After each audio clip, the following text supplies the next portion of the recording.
जोङो दिनै बेयाव जथायै मोनसेल' ग्रुप नङा एक्स एनडिबि हिसाबै गबिन्द ग्रुप दङ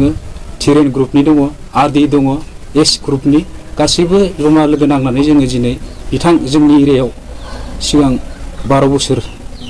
जानानै फैखांनानै जामिनाव फैनाय राजु सरकार बिथांखौ दाख्लै एसे जोङो रन्जन दैमारि सारजों लोगोसे जेनेबा कनभार्ट खालामफैनायलाय बिथांखौ दुखु मोननानै जोङो बिथांनि न'आव खबर लानो फैदों सुखु दुखु मानो होनबा दिनै शान्ति सुक्ति जाखांनायनि उनाव दिनै आं रन्जन दैमारि सारनि खोथाखौ बुंनो दिनै गोसो बायसानो स्टेटआव बिजेपि सरकार सेन्ट्रेलाव बिजेपि सरकार थानायखाय रन्जन दैमारि सारखौ गोसो बिसा बरना लांनानै खोथा गैया बाथ्रा गैया सासे सिगनेटारि हिसाबै बाहायदोंमोन गोसो हिसाबै बेखौ बाहायनाय साननैसो उदां अख्राङाव माने उदां अख्राङाव लाबोदोंमोन बिनि उनाव साननैसो उनावनो बिथांखौ सोफिनबाय सोनायनि उनाव जोंनि उदालगुरि वेलफेयारनि आरो लोगोसे जोंहा बाक्सा क'क्राझार चिरां किसुमान लिडारफोरा बा लिडार्सफोराबो सारनि बा जेलाव थानाय बायदिसिना सेंग्राफोरनि थाखायबो नांगासिनो दंमोन बोरै साक्सेस जानो हायो होननानै नाथाय जोबोद दुखुनि खोथा दाखालि बयै जोङो गाबनोबो ओंखारदों नाथाय गासैनिबो गोसोआव दुखु दङ आफादनि सेंग्रा एक्स एनडिबिफोरनियाव आरो लोगोसे जोंल' नङा रायजो राजाफोराबो बहुत दुखु मोननाय दङ नाथाय बुंस'नो हाया बेखौ मानो होनबा दिनै जोंहा नैबे बर' नङा बिथाङा राजु सरकारा नाथाय जोंनि बर'नि थैया बिनियाव हाबना दङ मानो होनबा दिनै पलिटिकेल मार्डार खालामदों बेखौ दिनै प्रमद बर' सारा बेखौ मिथिनांगौमोन आं बारा गिदिरखौ बुङा आं दैमारि सारनि खोथाखौ बुङा दिनै खमसे खम राजु सरकारनि न'आव एसे बिसोर पलिटिकेल पावाराव थानाय हिसाबै रुलिं पार्टि हिसाबै दिनै इउ पि पि एलनि मानसिया राजु सरकारनि न'खौ मा बिसा सोलियो रायहोखांनायनि उनाव मा जाखो बिनि हिन्जाव मा जादों बिनि गथ' गथाय मा जादों बेखौ खबर लानो फैनांगौमोन आरो खमसे खम प्रमदआ हाया दिलीप बर'आथ' फैनांगौमोन बे खबर लानो सासे एम सि एल हिसाबै बिमानो फैयाखै दिनै दानो थांदोंमोन जों बिनियाव न'आव गैयानो मानसिया दिनै रन्जन दैमारि सार नङाबा बा राजु सरकारमोन नङाबा बा सोरबा जर्ज सारमोन नङाबा दिनै प्रमद बर'आबो सिएम जानो हायामोन गबिन्द बसुमतारियाबो दिनै डेपुटि चिफ जानो हायामोन दिनै बिसोरो एसे फोथाय खेबसे खालामदों मानो होनबा गावसोरनि गोजौ जोमदि गारबा गावसोरनि मोदोमावनो नांनाय बुस्थुआ बे सिस्टेमा गावसोरनो ओंखारदों आरो बेनिखायनो जोङो सानो जेनेबा जोङो गुबुना लिडारफोरा गावसोर जानो हागौ नाथाय जोंनि सेंग्राफोरनि गेजेराव एस ग्रुपआनो जा आरडिआनो जा थिरेनानो जा गबिन्दआनो जा जोङो जितु टंला साब कमिटि जोंहा दैमाकुसि दङ हुरिसिंगा दङ टंला दङ खैराबारि दङ भेरगावनिबो दङ जोङो लिडारफोरा पलिटिकेलनि सार्थनि थाखाय माने गावसोर जानो हागौ नाथाय जोङो दा खौसेथियावनो जोंखौ आरो स्ट्रं खालामफिनबाय जोंनि एक्स एनडिबिखौ स्ट्रं खालामफिनबाय मानो होनबा जोंखौ दिनै सोरनिबा फाव फान्दायनायाव सोरनिबा एम्बु थेबगां बे प्रमद बर' राजनितिकनि बेलायाव माबाखौ मा होनो रन्जन दैमारि सारबा बिदि लोगोसे थानाय मानसिफोरखौ दिनै जि बिसा खालामबाय फोथाय खेबस' खालामबाय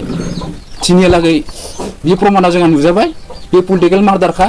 राजनितिकनि सार्थ लुबि लानानै दिनै जोंनि सेंग्राफोरखौ जोंनि सिनियर लिडारफोरखौ जेलावनो दोननो नाजादों मानो होनबा बिसोरनि मेन पलिसियानो जाबाय इलेक्सन टारगेट बिसोरनि मेन पलिसिया दिनै अरिजिनाल एनडिबिफोरानो दिनै रिहेबिलिटेसन मोनाखै दिनै प्रमद बर'आ दिनै बिटिआर सुक्ति शान्ति सुक्ति होनना बुंदों मा शान्ति सुक्ति जाखो बिलाय जेबो शान्ति सुक्ति जायाखै बियो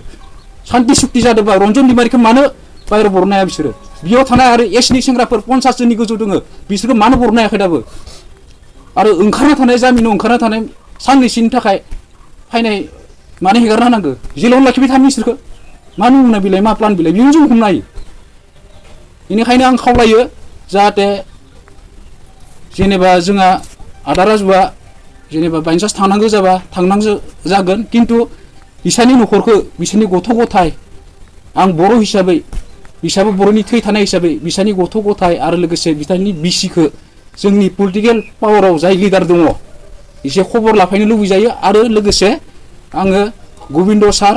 आरो प्रमद बर' सारखौ आं खावलायगोन बिसोरनि गथ' गथायनि थाखाय फरायहोनायनि थाखाय फारसे मोजां नोजोर होनांगौ मानो होनबा दिनै राजु सरकारा बर'नि थाखायसो दिनै जेल जानांदों मानो होनबा बर'नि सेन्टिमेन्टआ बेयाव दङ दिनै रन्जन दैमारि जेलाव थानाय जिमानखिनि राजु सरकारमोन बा जों गासै एक्स एनडिबि नङा होमबा प्रमद बर'आबो चिफ जानो हानाय नङामोन गबिन्द बसुमतारियाबो डिपुटि चिफ जानो हानाय नङामोन फेरेंगायाबो इएम जानो हानाय नङामोन सावरायग्रायाबो सासे एमसिएलए जानो हानाय नङामोन दिनै मानो बिनि लिडारफोरानो टप लिडार दङ गोबिन्द सासे डिपुटि चिफ आरो एमएलए बसो बियो फेरेंगा इएम प्रमदनि खोथाखौ बाद हो आफाद हिसाबै आफादनि दायित्व थानाय हिसाबै गोदो सेंग्राफोरखौ सालायनाय हिसाबै दिनै फेरेंगा सारमुना गोबिन्द मुना दिनै सावरायग्रा सारमुना बे बुस्थुखौ गुरुत्व लानाया आंनि थाखाय मोजां आरो बेनिखायनो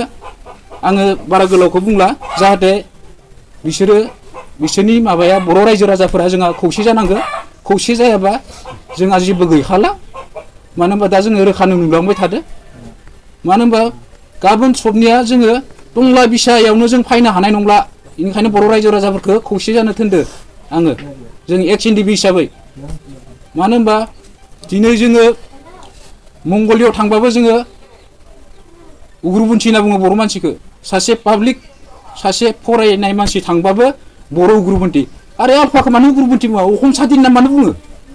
आल्फायावथ' बे फरेस्ट बुराखौथ' हमनो हायोना फनावथ' डाइरेक्ट टेलिफन बार्ताजों रायलायबाय थायो आल्फायाबोथ' 15 आगष्टआव बम होदोंमोन गथ'फोरखौ बुथारदोंमोन गथ'फोरखौ बुथारनाय आयनाथ' बिराद गिदिर बाथ्रा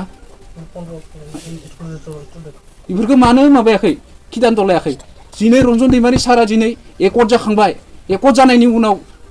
बबे मोनसे बुहुमाव नुदो जे मोनसे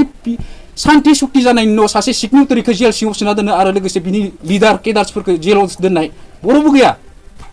बे बुहुमावनो गैया सासे बे मोनसे गोमोनांथाव खोथा बेनिखायनो आं बुङो प्रमद बर' सार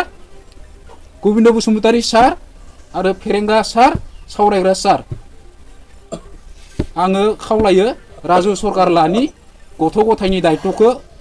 फैनानै एसे खबर लाफाय आरो बिनि न'खरखौ एसे खबर लाफाय बेनिखायनो आङो आंनि बुंनायखौ एसेयावनो दोनथ'बाय।